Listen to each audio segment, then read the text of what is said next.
Well, I'm not a prince of the church. I don't accept that sort of nickname. I don't think the prince needs churches. The church needs princes.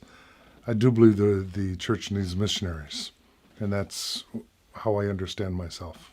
Mm-hmm. This invitation of the Holy Father to serve in the College of Cardinals is a different way of being a missionary.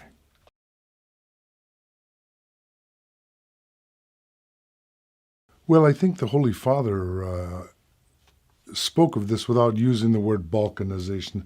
I used that word a couple of years ago in a talk I gave to the College Theological Society in the United States in May of 2014.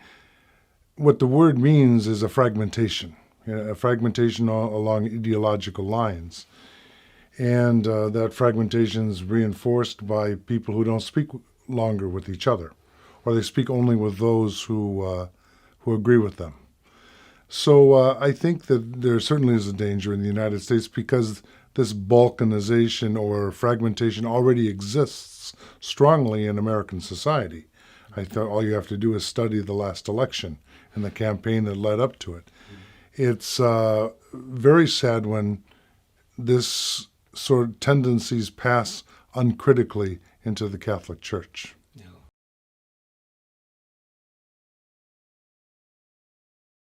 Well, certainly the message of the president-elect was not a message to unite Americans. It was to divide them.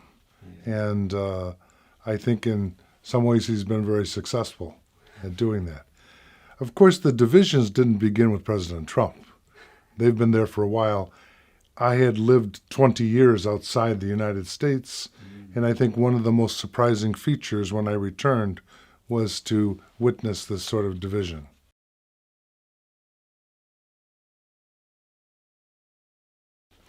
Well, I think the first experience I have with immigrants is I'm the grandson of immigrants.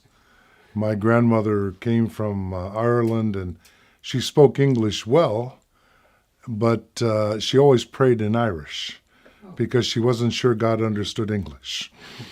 I then was privileged to serve communities of immigrants as a young priest, principally Hispanic, but also Arabic immigrants, people from Jordan and Syria. And most recently, as the Archbishop of Indianapolis, I had a disagreement with the governor of the state regarding the admission of and resettlement of Syrian refugees. Mm-hmm.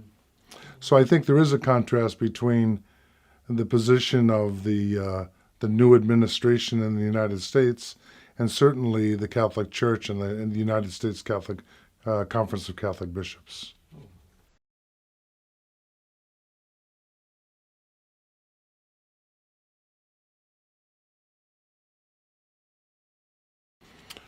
Well, I think St. Alphonsus would ask us first to study. Yeah. Study the text.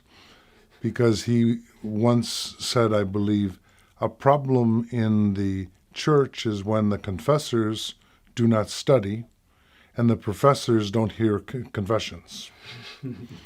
I think secondly, it's very important to remember that Amoris Laetitia is the product of two synods. It's not simply that the Holy Father sat down at his desk and began writing. He was present for two synods and used that reflection, which we believe was guided by the Holy Spirit, to produce the doctrine. Thirdly, I think that the Holy Father is not simply proposing very concrete answers to questions, as much as some people would like that. Instead, he's proposing a process of moral reflection that is not simply a yes or no answer, but rather how do we discern the will of God? How do we form our consciences? How do we deal with people that cannot always live to the letter of the law?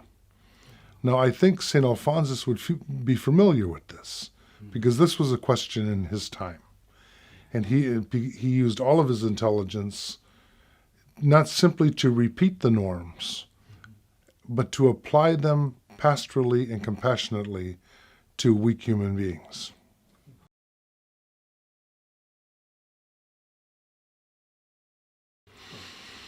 Well, I think that the experience of my archdiocese was very good. They welcomed the Year of Mercy. We had a number of different celebrations and activities, a number of, I suppose, new projects that came out of the Year of Mercy. But I think for me, one of the most memorable experiences was speaking about mercy in the prisons. I frequently go to the prisons in my archdiocese, and it was my experience that the prisoners understand mercy, and because they have no reason to brag before God. All they can ask from God is mercy. And the Holy Father helped them understand that God is merciful. And I think this gave them great confidence and strengthened their faith during this year.